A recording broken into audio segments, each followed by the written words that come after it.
Notícia veiculada na semana passada causou indignação entre os educadores da rede oficial de ensino de São Paulo.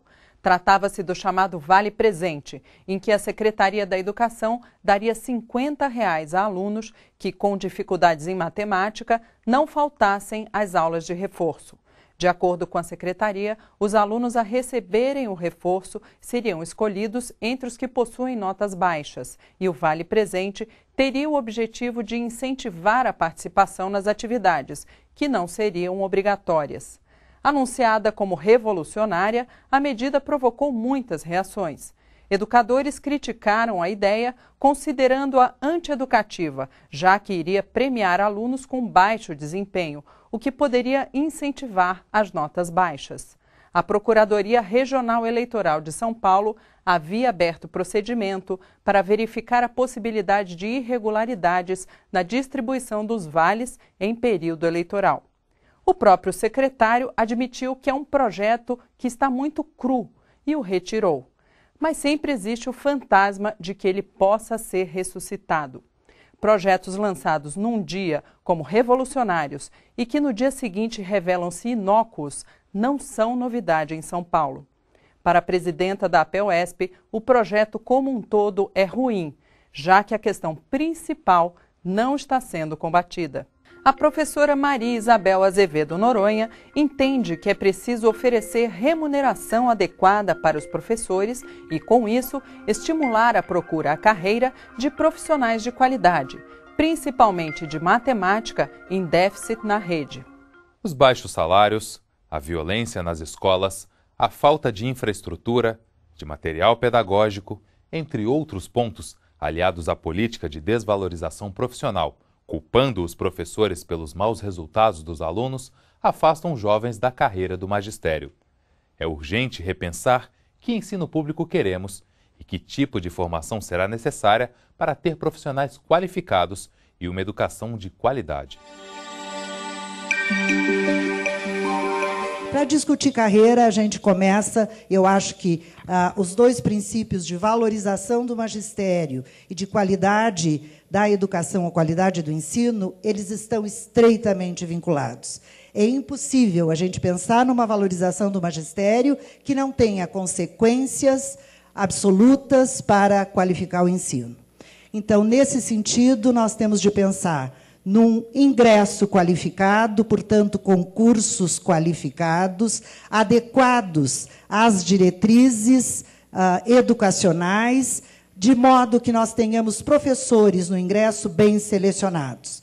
Caso contrário, a formação continuada não significará um avanço, mas um resgate de coisas que já deveriam ser trazidas pelos profissionais do magistério no ingresso numa carreira do magistério público. Nós entendemos a formação continuada como um grande avanço da legislação atual, mas ela deve ser, sim, algo que se acrescenta, que se completa a mais atualização permanente, renovação permanente nesse mundo em mudança. Por que nós precisamos formar professor de física, professor de química, professor de biologia? Eu não estou dizendo para voltar ao professor de ciências, licenciatura curta. Mas hoje nós temos uma questão muito séria na sociedade, que é a comunicação entre as diversas áreas. Nós não temos mais, e a escola ainda continua, aquelas gavetinhas separadas. Isso é física, isso é química, isso é biologia, isso é língua portuguesa, isso é inglês, isso é não sei o quê. Ora, nós temos conteúdos que perpassam todas estas áreas. E nós ainda estamos formando um professor como fazíamos no início do século. Estamos tentando sair do 3+1, que eram os 3 anos de bacharelado e 1 de licenciatura. Nós estamos atrasadíssimos nessa questão de formação de professores, a meu ver.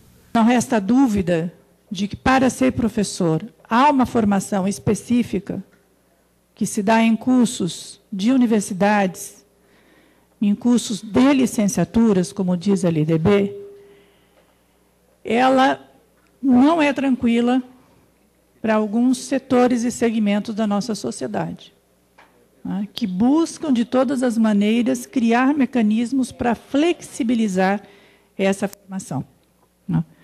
E por isso que eu acho importante pensar na discussão da educação infantil, como é o acesso, né, à carreira do magistério dos profissionais de educação infantil, colocar como questão fundamental a formação de todos os professores, pelo menos no ensino médio magistério normal.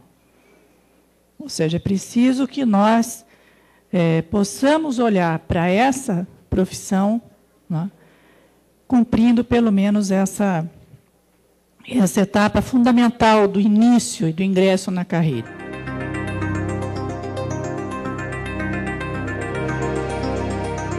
Eu acho que o trabalhador de creche ele é um profissional da educação. Essa é a primeira questão. E eu acho que ele deve ser um profissional do magistério também. Agora, para isso, quem formaria? Pode ser através do magistério normal, como pode ser em relação à universidade. A universidade pode avançar no sentido de criar cursos, currículo que garanta a formação do professor para a área da creche, por exemplo. Então, mas essa é uma discussão. Por que essa discussão ela é importante? Porque hoje, verdadeiramente, os programas que estão sendo anunciados e implementados pelo país afora levam em consideração a creche como uma política pública que garanta o direito ao cidadão de ter creche para os seus filhos. Então, como é uma política estruturante, vamos dizer assim, nova, requer uma discussão importante sobre a formação dos profissionais em relação a essa área. Então, mas é uma discussão que precisa ter paciência para fazer, por quê? Porque nós não temos um modelo de como é que vai ser feito.